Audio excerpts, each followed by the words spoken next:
Hello, I'm a UP student. In this video will contain again our activities, but this time this is the login and register that will verify your Gmail account.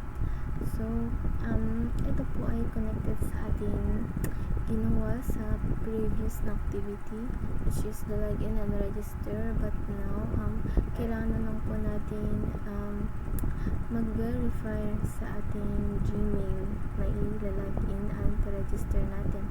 So, connected pa rin din po tayo sa database sa ating controls panel. So, first here, andito po tayo sa may PS Code kung saan we are using again the Laravel. So, dito po, pupunta po tayo dito sa may vendor, and then we're going to .env. So, hahanapin lamang po itong main master this code.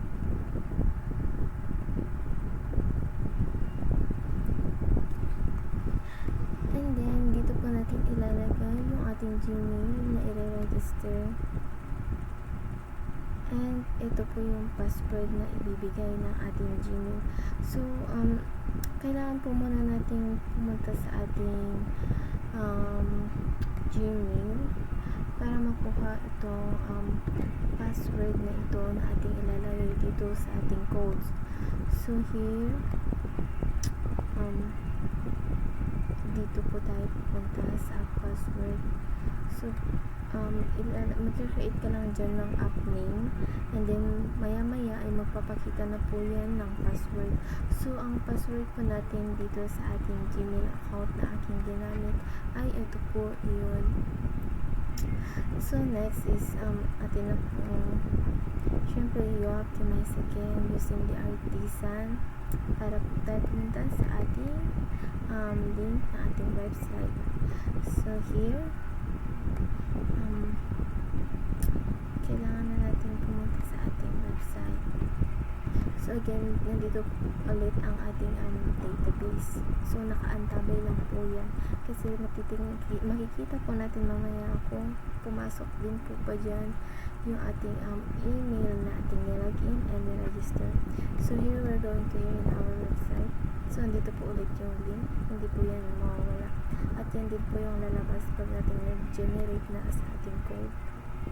So now, maglalagin na po ako kasi niregister ko na po yung aking email, which is nasa code na rin po.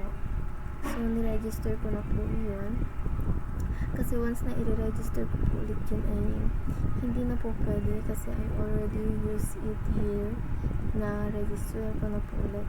So kung kailangan mo mag-register, mag-verify rin pa rin naman po yun sa ating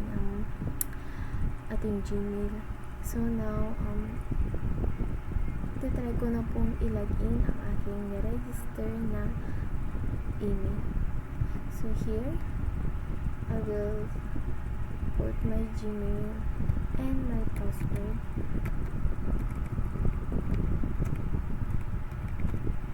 Now I'm going to log in.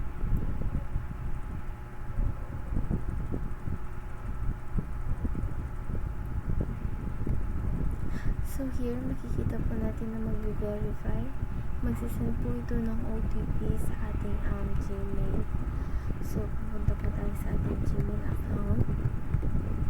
And i-refresh lamang po ito. Kasi po ay nandito na po tayo kanina. Yan po yung unang OTP na aking natanggap. So, try po tayo ulit. So, aking i-refresh. And here again, ito po yung OTP na ating natanggap. And then paste natin dito and verify OTP, and that's it po. Register na and nakalagin na po ng successful ang ating Gmail and email na na-register and nilagin. So, here punta tayo sa ating database para makita kung makita ba ito sa ating admin site, yung register na email. So we have to browse, and here po makikita po yung register natin Gmail. So yung ating Gmail na paggamit dito ay connected pa rin sa reCAPTCHA, kung saan kailangan pa rin po natin ng verification and the protection of your Gmail para wala rin po makalabas at hindi rin po ito maano ng iba. So ito na po yun, ipapakita dito na ito po ang ating niregister and nilagin sa ating website. So yun lamang po ang aking activity na natapos ngayon. So again po, ni-prepare ko po muna lahat bago ko po ito ginawa. Kasi hindi rin po ako perfectong programmer or encoder para mabilis rin po itong matapos. So I make it short this video para po matapos na. And that's it po.